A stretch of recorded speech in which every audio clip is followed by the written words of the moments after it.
Shalom, que Dieu vous bénisse. C'est le prophète Nissi, le leader principal du centre ADH. Durant ce mois de février, nous développerons une série d'enseignements sur l'amour, relativement sur les relations amoureuses, sur le mariage. Il est important que vous soyez enseignés sur ces choses, parce que toute chose sur laquelle vous n'êtes pas enseigné, vous risquez de faire des dérives. Et personnellement, dans ma marche avec Dieu, j'aurais voulu qu'on me dise certaines choses sur ce sujet. Nous avons déjà développé 2 thèmes sur les relations amoureuses où je vous ai prouvé que Dieu n'a pas de problème avec les relations amoureuses. Mais Dieu veut seulement que cette relation soit divine. Il veut être le fil conducteur. Il veut être le fil qui lie votre relation, qui lie cet amour, cette relation amoureuse que vous avez. Dieu n'a pas de problème avec cela. Il est écrit en 1 Jean 4, verset 7 à 8. Que Dieu est amour. Donc Dieu ne peut pas être l'amour et avoir des problèmes avec ce qui concerne l'amour. Dieu a un problème avec ce qui concerne l'amour lorsque ce n'est plus lui qui est au centre, mais c'est le diable qui est au centre. Et j'avais expliqué lors des derniers enseignements vidéo comment reconnaître que Dieu est au centre d'une relation et comment reconnaître que Dieu n'est plus au centre. Parce que si Dieu n'est plus au centre de votre relation, c'est le diable qui est au centre de votre relation. Le thème que je développerai aujourd'hui, c'est se connaître soi-même à travers le mariage ou les relations, ou la relation amoureuse. Écoutez-moi attentivement.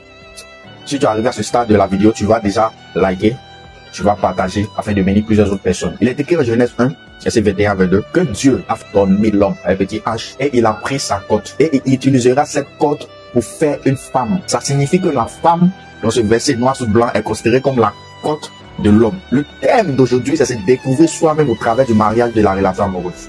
Je vais vous dire qu'une personne, un homme qui n'a pas de femme dans sa vie, c'est un homme qui ne se connaît pas lui-même. C'est un homme qui n'est pas complet. Une femme qui n'a pas d'homme dans sa vie, c'est une femme qui ne se connaît pas elle-même. C'est une femme qui n'est pas complète. Vous pouvez penser vous connaître. En réalité, vous ne vous connaissez pas. Il est écrit que la femme, Dieu a fait dominer l'homme, il a enlevé une partie de lui. Et c'est cette partie qui est la femme. Ça signifie que sans la femme, tu n'es pas complet. Comment tu peux te connaître si tu n'es pas complet? Nous prenons un puzzle. C'est comme si l'homme a une partie du puzzle et la femme a une autre partie du puzzle. Le puzzle en entier, lorsqu'il est formé, il ressemble à un aigle là, vous comprenez. Mais si on prend seulement la partie qui est l'homme et qu'on n'associe pas la partie qui est la femme, vous verrez qu'on ne saura pas que le puzzle en réalité est un aigle.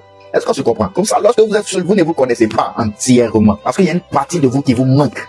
Lorsqu'on parle du mariage, c'est une union entre l'homme et la femme.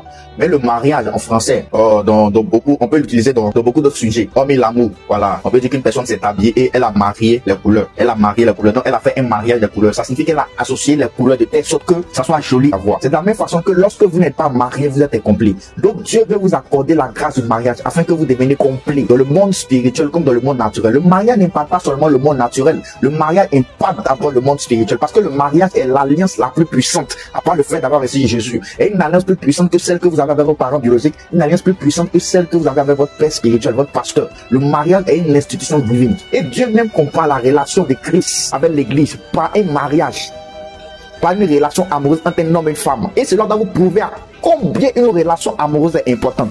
Dieu n'a pas de problème avec les relations amoureuses. En réalité, Dieu utilise la relation amoureuse pour t'aider à te connaître. Pour ceux qui sont dans des relations amoureuses, ils seront que qu'on les a jamais dit de toutes les vies. C'est qu'ils se sont mis avec cette fille, que cette fille les a dit. C'est qu'ils se sont mis avec un homme, que l'homme les a dit. Qui peut voir assez bien tes défauts si ce n'est pas la personne qui était connectée à toi avant la fondation du monde? Si ce n'est pas la personne qui fait partie de toi. Ma chérie, tu as une pote. Il te manque les autres parties du corps. Qui peut voir réellement tes défauts si ce n'est pas c'est cette partie qui était connectée à toi avant la fondation du monde. Le mariage est très important, les relations amoureuses sont très importantes. Les relations amoureuses permettent de se découvrir. Je vais vous dire je vais vous révéler quelque chose. Dieu m'a parlé. Je vais vous dire, même Dieu m'a parlé. Dieu m'a dit que les relations amoureuses, le mariage est un moyen pour lui de nous préparer par rapport à notre destinée. Il m'a mené à faire des recherches. Je ne pourrais pas tout étaler dans cette vidéo, mais j'aimerais étaler le témoignage d'un homme de Dieu qui est le pasteur Maurice Sanogo, un homme de Dieu très connu, leader de Val d'Honneur. Il rend souvent le témoignage de son mariage avec sa femme. Voilà, les états d'avant cheminement, après fiancé, etc. Il a dit à un moment qu'ils se sont séparés parce qu'il y avait des choses en lui qui créaient des problèmes. Notamment, il a parlé de l'orgueil. En toute humilité, j'ai remarqué que la majorité de ces messages, ils sont orientés sur la sagesse. Il parle de la sagesse. La sagesse est très profond. Il parle de la sagesse. Et lorsqu'il parle de la sagesse, il rend toujours les témoignages du fait qu'il était en cheminement fiancé avec cette fille et des choses se sont passées. Parce qu'en réalité, c'est cette étape-là qu'il a formé pour sa destinée. Cette étape qui a donné le caractère adéquat pour son ministère. Ça veut dire qu'il n'avait pas saisi cette étape. Il n'avait pas compris l'enseignement que Dieu voulait lui apporter au travers de cette étape. Il n'allait pas avoir un caractère adéquat pour son ministère. Le ministère qu'il a aujourd'hui là, c'est grâce à cette femme que Dieu lui a donné. Grâce à cette femme qui a fait ressortir en lui la vraie personne qu'il est. Qui a pointé du doigt ses défauts. Quand vous avez des filles spirituels, ils vous voient parfait. Ils ne peuvent pas vous parler. Parce qu'ils vous respectent tellement, ils vous admirent tellement, ils ont peur de vous. Ils ne peuvent pas vous parler. Il y a des choses qui ne dureront jamais sur vous. Même votre ami, il y a des choses qu'il ne pourra pas voir. Parce qu'il ne connaît pas toutes vos faiblesses. Pour être préparé pour votre destinée, vous avez besoin d'un homme, vous avez besoin d'une femme. Parce que Dieu utilisera cet homme avec qui vous serez en couple. Cette femme avec qui vous serez en couple. Pour préparer votre caractère. Pour que votre caractère soit adéquat à votre destinée. Je prends un exemple simple. Si vous êtes appelé à diriger les hommes, Dieu peut vous donner une femme qui est beaucoup capricieuse. Oui, ou une femme qui a un fort tempérament. C'est comme si vous êtes un homme et puis Dieu vous donne une femme qui a un cœur de lion. Ça va vous pousser à avoir la maîtrise de soi, à tuer l'orgueil et être humble. Parce que pour maîtriser cette femme, vous allez devoir être très doux et très tendre avec elle pour pouvoir la dominer. La domination, ce n'est pas, c'est jouer au Dieu, hein. La domination, c'est de s'élever au-dessus d'une personne. On s'élève au-dessus d'une personne au travers de la douceur, de la tendresse. Donc Dieu te donne cette fille pour qu'elle te prépare pour les nations dans lesquelles tu vas aller. Dieu te donne une fille qui a certains problèmes dans sa famille. Dans sa famille, on dit on ne se marie pas. Une fois tu dis que parce que dans sa famille, on ne se marie pas, toi tu veux plus d'elle. Oh, Dieu te la donne pour que tu la prépares.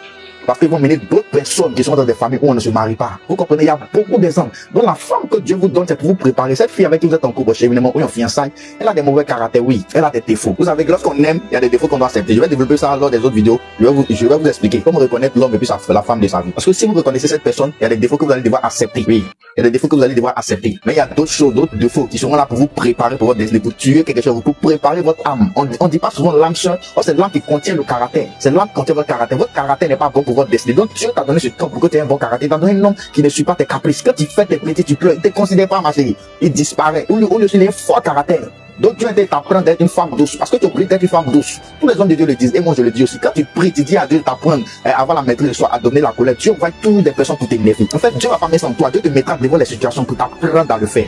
De cette même façon que Dieu te met dans une relation amoureuse pour te connaître, pour vous découvrir vous-même, pour savoir qui vous êtes et pour vous préparer pour votre destinée. Que la grâce de Dieu soit sur vous. Que la grâce de Dieu soit sur vous. Que l'esprit prophétique soit sur vous. Au nom de Jésus-Christ. Amen. C'était votre serviteur, le prophète Nissim. Shalom.